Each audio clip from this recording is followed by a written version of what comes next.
Hello and welcome to the Manage Self, Lead Others podcast, mainly for experienced and aspiring people managers.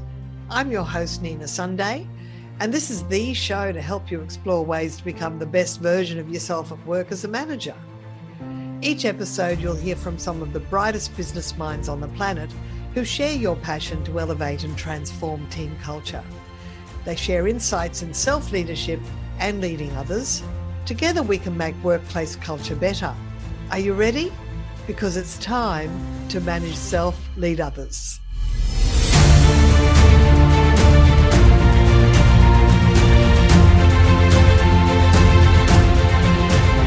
Playing a bigger game is Rowdy McLean's life story.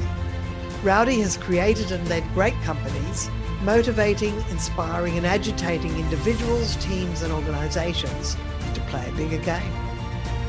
With a master's degree in business administration, he's a fellow of the Australian Institute of Management, the Customer Service Institute of Australia, and is a graduate of the Disney Institute. Voted recently as one of Australia's top 3 speakers, Rowdy is a motivated, down-to-earth, practical leader and business expert. He walks his talk. Rowdy believes that individuals, teams, leaders and businesses are capable of playing a bigger game. His best-selling book, Play a Bigger Game, was published in 7 countries.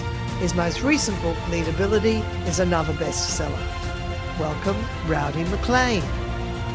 Thank you so much, Nina. I'm glad to be here.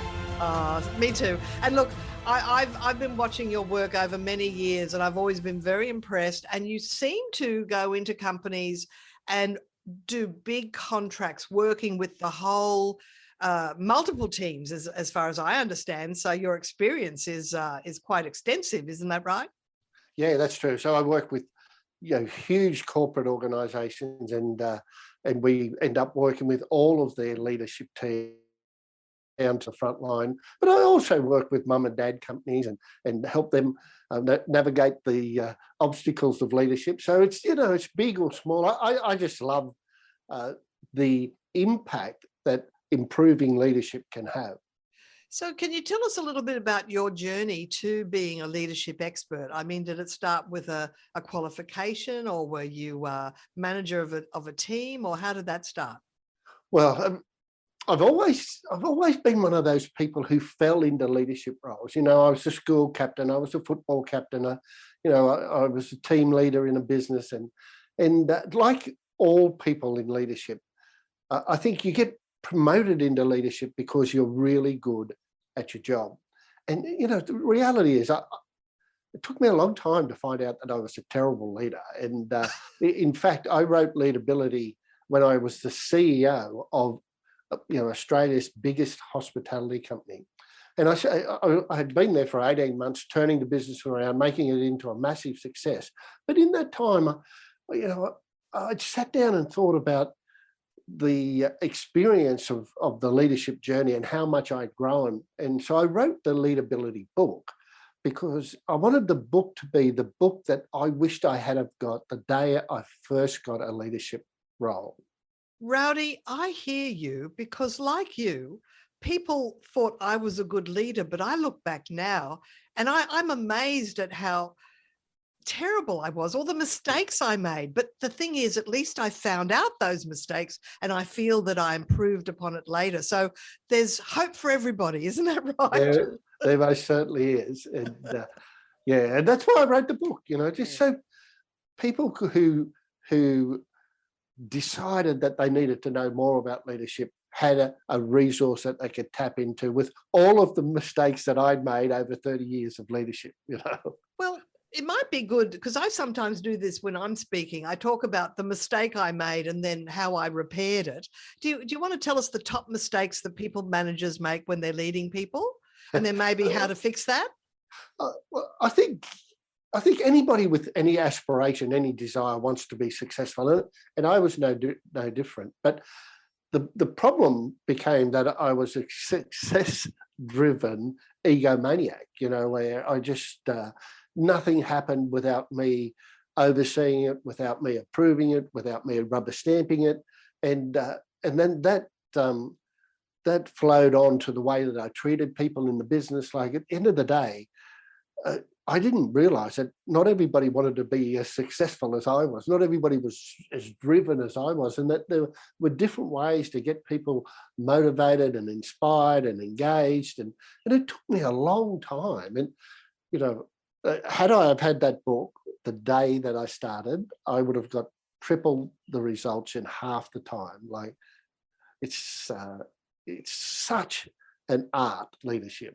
So what I'm hearing is you have to understand that everybody's not like you, and you have to be a good people reader and really understand the different motivations for different individuals. Yeah, what gets one person from A to B is not necessarily what gets another person from A to B. And I thought that everybody was motivated exactly the same, you know, and that discovery for me was a huge realization. In fact, you can't just list 1, 2, or 3 or 4 styles of motivation. You have to really look at the individual, their circumstances, their background, and their role. And not only that, but their motivation can change on a daily basis. And it can change wherever they are in the being a team member cycle. So their first year, second year, third year and beyond, people can plateau and start to become demotivated. So then you have to find a way to remotivate them. Isn't that right? Absolutely. Absolutely. And, you know, I think a leader's role is largely about that. You know, like if we were to talk about the difference between a manager and a leader, a manager manages resources and inputs to create an outcome, right? You know, and you know, that's so many widgets to create so many products, or you know, some type of service to deliver some result. But a leader is trying to inspire and motivate people to get things done. And you know, if we talked in simple terms of that, about that, and I could talk for hours just about these 3 things, right? But the typical 3 ways that we would do that is, 1, get out in front. So get out in front, follow me, I'll show you the way, I'll show you how to do this, you just follow me, and that's how it's done. And pretty much that's how I did leadership at the beginning. But the other way to do it is get in behind people and say, you've got this, you can do this, I've got your back. If it doesn't go all right, don't worry, I'm here to catch you. And then the third one is, we need to get down and dirty with people. Sometimes you just need to get in the trenches and do it together. And, you know, if you just operated in those 3 simple modes, you would be a better leader. It seems to me that you're describing how you started, where you might have been a bit of a micromanager. Yeah. Like instructing people or directing people how things should be done. And what you've learned is that it's better to let them understand the outcome, find their own way to do it, and for you to support them, as long as, and just maybe correct any errors of focus that they might have, but really you're there to support them rather than to be on top and checking on them all the time. Yeah, is that right? Well, I think you need to run all 3, you know, because one person you need to get behind and give a shove. Another one you need to get out of front and say, come on. Somebody else you need to link arms and say, let's do this together. And it's the ability to know which person is which. Yeah. But I think definitely the step back I made was to allow good people to do good things. And, you know, I think as a leader, you go from answering every question and wanting to have all the answers because you've got that ego and the power that goes with it. And I was definitely like that. But, you know, I learned to say these 3 words: I don't know. Even though I thought I knew, or I stopped answering people, I stopped telling them how to do things. When one of my leaders would come to me and go, you know, Rowdy, what do you think about this new marketing concept? We just can't seem to nail it. And I would know exactly how I would want it done, but I would go, no, I don't know, Wendy, what would you do? And she would go, well, we were thinking we would do this and we would do that. And so you start to collect people's ideas and input, but you still have the ability to shape the outcome. So, you know, if I wasn't particularly happy with the direction that they'd chosen, I'd go, look, I think you should do A and B, but I wouldn't do C. Yes, You know? yes. So you are giving, look, in the end, their way of reaching the outcome either resonates with you or not. And if you really think that they're going to be off the mark, that's when you can give them direction. But they're going to take more ownership if the suggestion has come from them, and it might have been what you were going to tell them anyway. Exactly. And now they're motivated, right? Now they're in the game because they're working on their ideas, not That's right. my ideas. Yeah. And they want to see it execute well, and then perhaps get the praise and recognition that comes from having done a good job that was their idea in the first place. It's a wonderful way to work with people, Rowdy. Yeah. And seriously, the amount of really good ideas we got that weren't mine was unbelievable. You know, like I Yes. become more of a director of traffic than an idea generator. And I think that's a really robust style of leadership, because you don't plateau because the organization grows and you rise with it. Everybody rises. You know, that old analogy of a rising tide lifts all ships. Yes. That's what happens when you start to allow people to bring their ideas to work. But of course, you're working inside organizations to get their leaders to do something similar. And what if you have got an ego-driven egomaniac that just wants to, all the glory for themselves? Yeah, look, and they exist, and nowhere near as much as they used to, but they exist. And so you need to understand how to temper those people, how to help them see a different path, to be more inclusive. And, you heard that old analogy that there's no I in team, right? And I reckon it's rubbish. I reckon there is an I in team, and the I in team is you being the best version of you in that team. Otherwise, we end up with mediocrity. So you've got to have the success-driven egomaniac who's pulling everybody forward, and temper their behaviour so they don't affect everybody else. But you also need that thoughtful, quiet thinker that sits on the sidelines, really doesn't say much, and at one meeting during the whole year they go, have we ever thought about this? And everybody goes, oh, why didn't you say that earlier? So it's really bringing all of those different styles of personalities together. Otherwise organizations end up creating leaders that are all the same and wonder why they get mediocre results. And this is interesting that you should mention that, because sometimes the introverts are deep thinkers, but because the fast talkers are just taking everybody along with them, they don't kind of hold them back and say, look, I'm not able to make sense quite as quickly as you are, but I want to say this. And they just never get a word in. And it's up to the manager really to make sure that we hear from everybody in a meeting. Is that right? Yeah, absolutely. And, I'm fortunate enough in the work that I do that I get to sit in some of the biggest boardrooms of companies right across the globe. And the first thing I do is I look for the quietest person in the room, because quite often that person, after the meeting, I'll go and seek them out. And more often than not, they've got all of the information about everybody in the room. Like nobody's ever invited them to have their input, or they're not, they don't want to fight hard enough to get their input. But when you go sit down with them and ask them for their ideas, they've been, contemplating for so long that when somebody asks for it, they go, here's what you need to know, and and so there's a lot of leaders, quiet excellence, silent achievers in the workplace that managers need to perhaps just maybe even have that one-on-one and just find out, what are you thinking? What do you think about this? Yeah. Look for the quietest person in the room, right, and then seek them out and have a comfortable conversation with them. Nice. in their environment. This is the key too, right? Yeah. You don't call the quietest person into your room, into your office, and say, tell me everything I need to know. You need to go, if they're the quietest person in the room, they're like that for a reason. So you need to go, do they like to go to a coffee shop? Would they like to go for juice? Would they like to go for a walk in the park across the road? But meet them on their terms and then invite them to give you their information.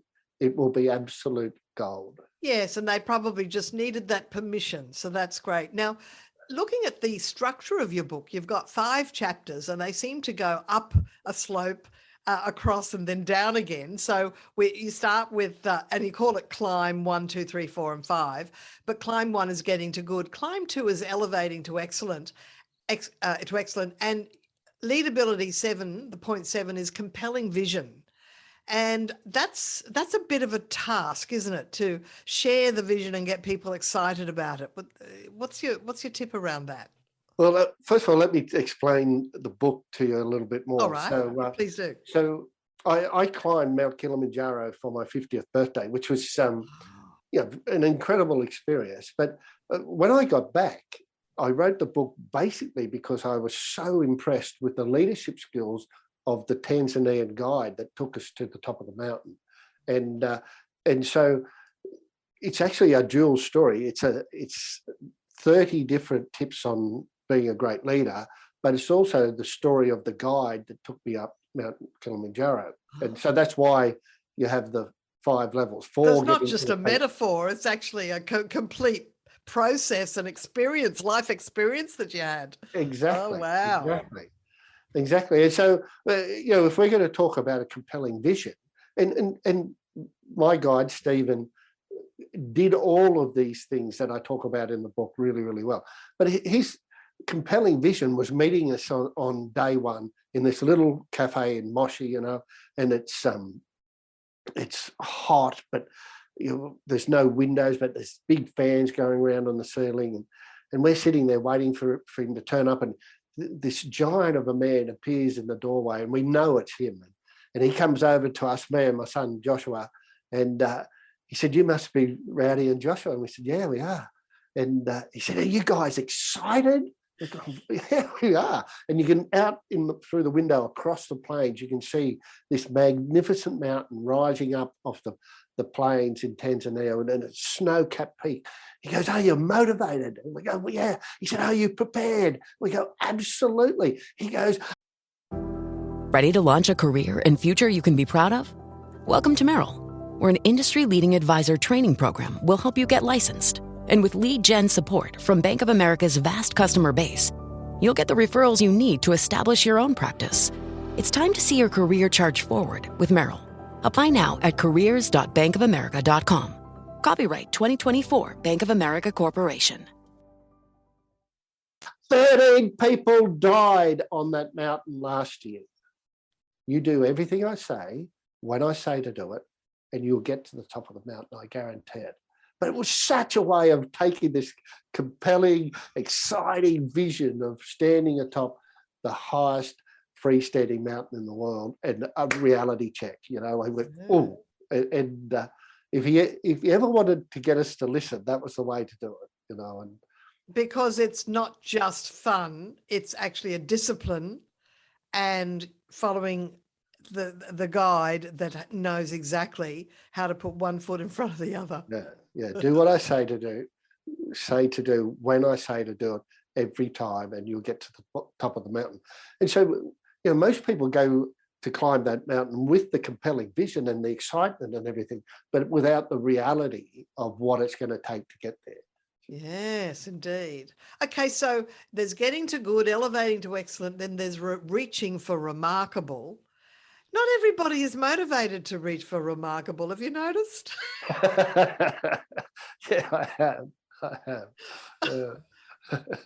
So how does a people manager make sure that everyone's with them? Well,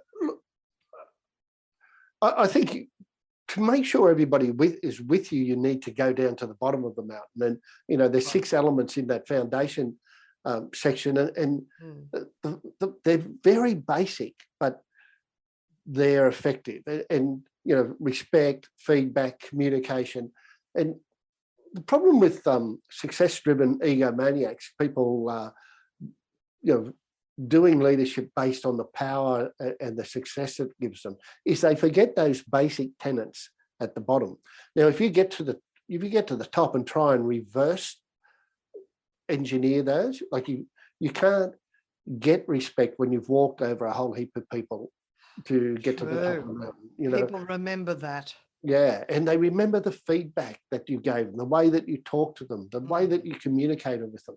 And so that's why all those 6 basic things are right at the very bottom, because they build the foundation for you to climb to remarkable. If you really want to be a remarkable leader, then those 6 things at the bottom are the foundation of getting you to the top. And we're talking about effective feedback and genuine care. Yeah. And coming across as if you do care. Not coming across as if you do care, genuinely, realistically, absolutely caring in reality. And it's not hard, it's you don't have to remember people's names. It's like in big organizations, leaders get scared of talking to people because they don't remember their names. But all you have to do is come up with your own authentic way of going, look, I'm sorry, I've forgotten your name, but I know that you work in XYZ, and that's right.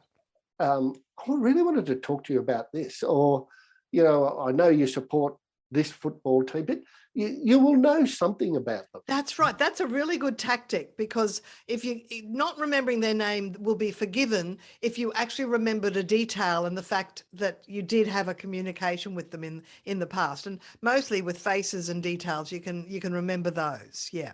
And people are quite forgiving if you open up with the fact that you don't, instead of going, how are you going? The person sitting there going, you don't know who I am. So you've got no rapport, no respect, no trust right from the very beginning. How on earth can you motivate, inspire, direct, engage that person? So we've been talking about these ego-driven leaders, but you don't have to be that sort of person to be a great leader, do you? You don't have to be that personality type. Oh, no, not at all. Not at all. I think a great leadership team has at least one of those people on it, and there's a good reason for it. But, you don't have to be like that at all to be a great leader. In fact, in the modern era, I think the quieter leader is far more effective. And we just talked about the idea of genuine care. And there's this shift, a big shift from command and control style of leadership to, collaborative leadership, and then transformative leadership. Yes. And now it's really the humanizing of leadership, the ability to really understand and care and acknowledge people and their efforts and their inputs. There's a huge global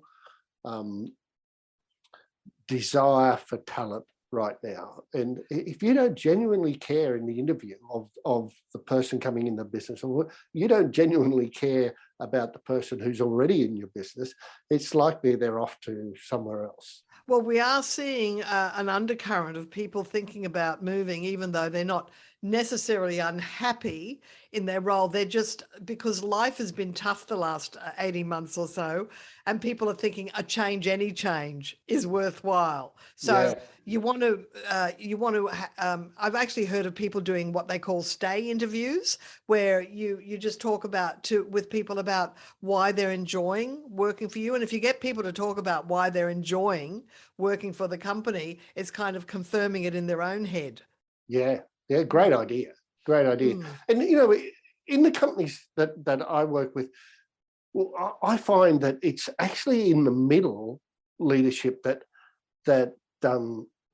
needs the most work, right? So I'll turn up, the CEO is a fan, they've seen me speak at a conference or something, and they go, Rowdy, we want to do this stuff or they've talked to another CEO that I've worked with. So the CEO's keen, right?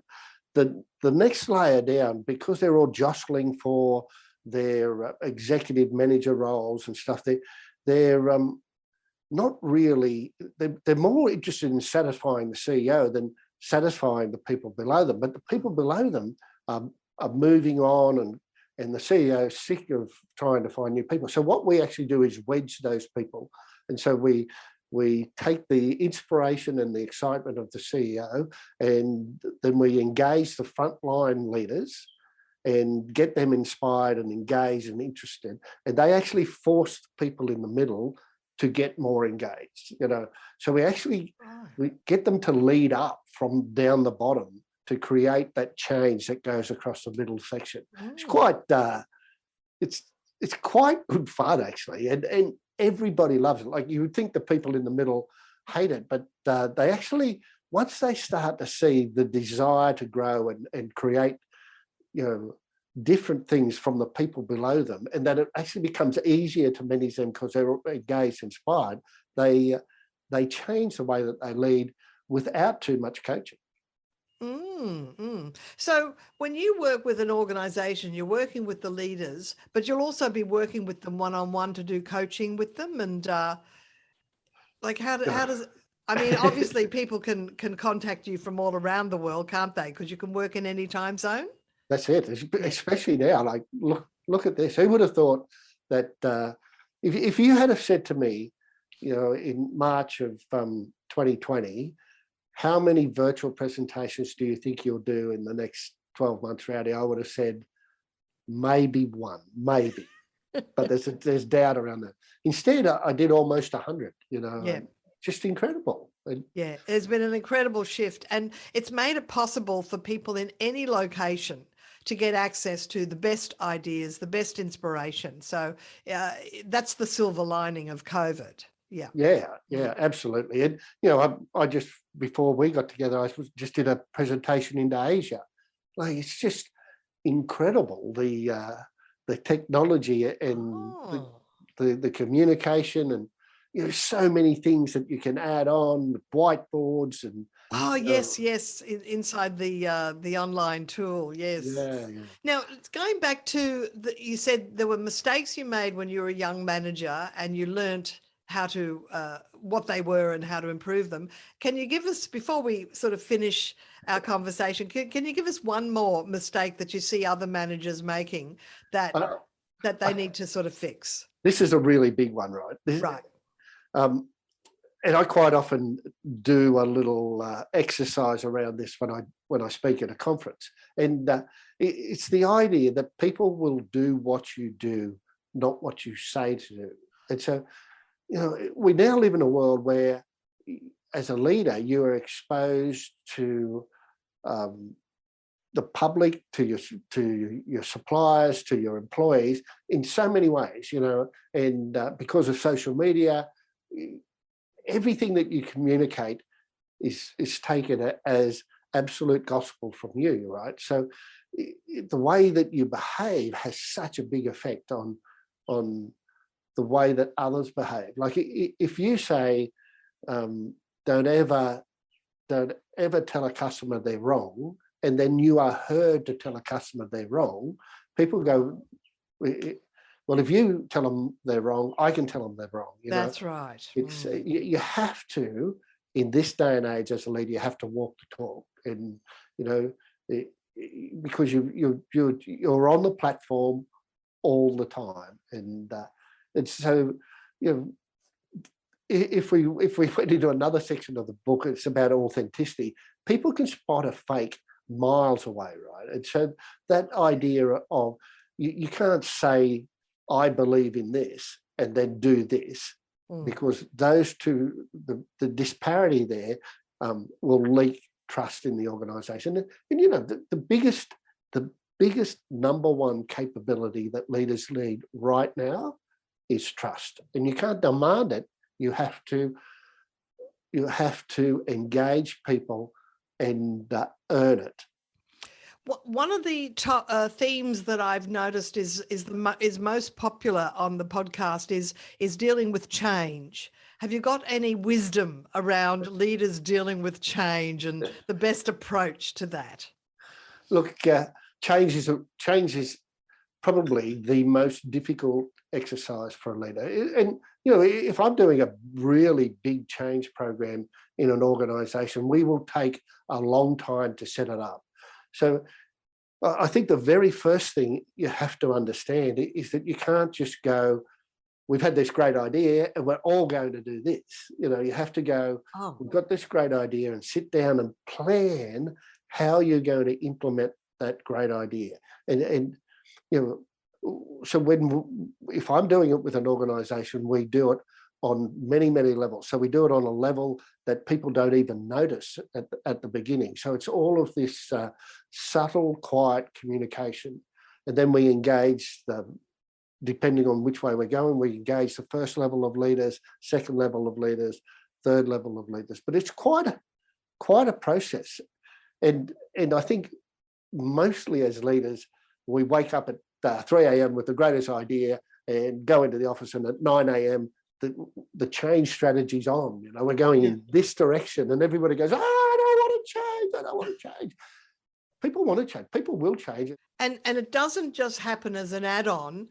What I've observed, say, like even with, say, changing over your IT platform, they get all the IT people in to do all the technical side. And then they wait until the first group starts to resist it, that they think, oh, we got to do some change management with them. It shouldn't it be sort of something that's integrated at the start of the whole project? Absolutely. And I mean, you're spot on. That's a perfect example of we want to change the software platform. We get the IT people in, they sort it all out, and we go, Monday morning at 9 a.m, we're changing the IT platform. And people come in and go, but this doesn't work and that doesn't work. And they get all frustrated. We need to engage all of the people that are going to be impacted by the change in the conversation. And here's the reality is you won't get it all right.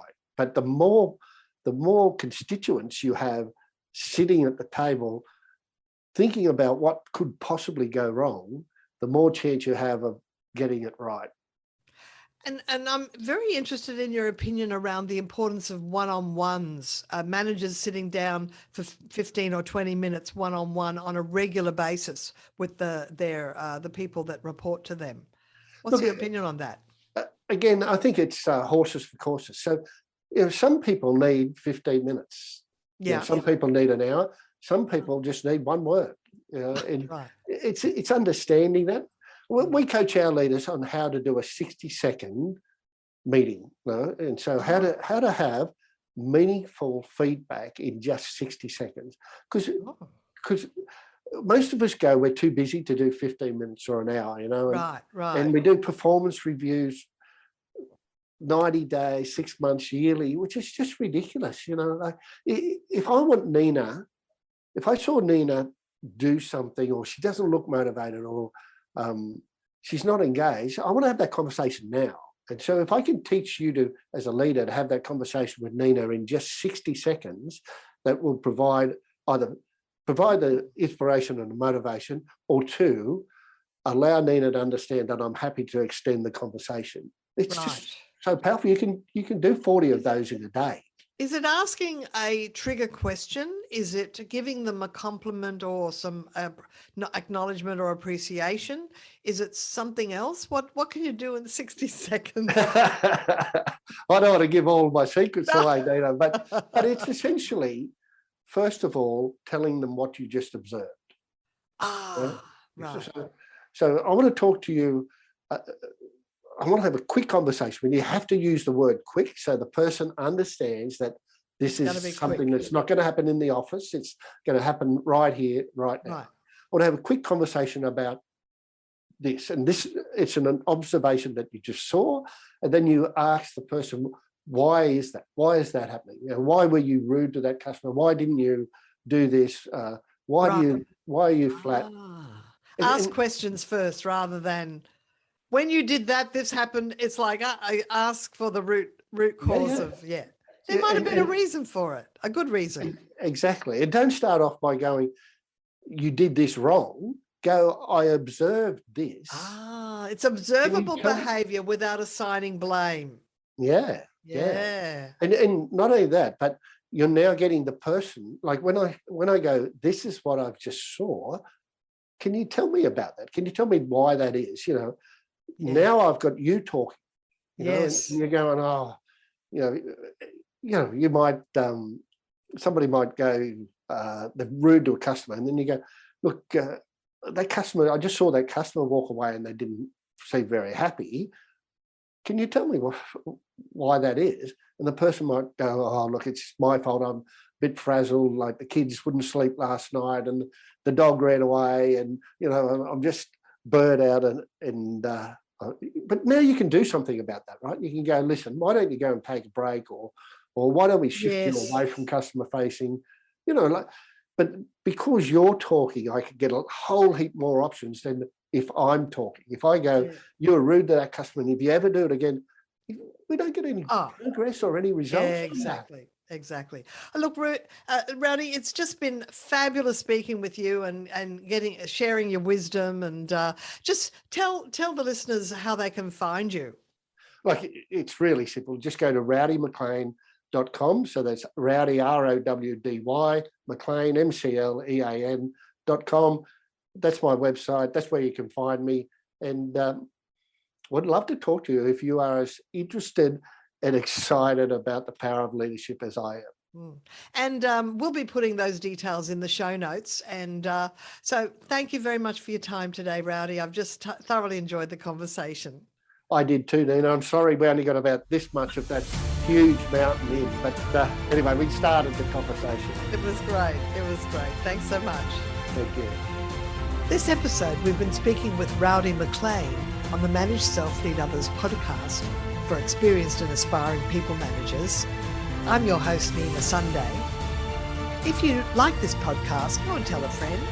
Everyone I meet who listens to this show say they found it because someone told them it's a good show to listen to. And come back every week. We interview people who share insights on how to elevate and transform team culture. Connect with me on LinkedIn, Instagram and Twitter @Nina Sunday. Thank you for listening. Until next time, ciao for now.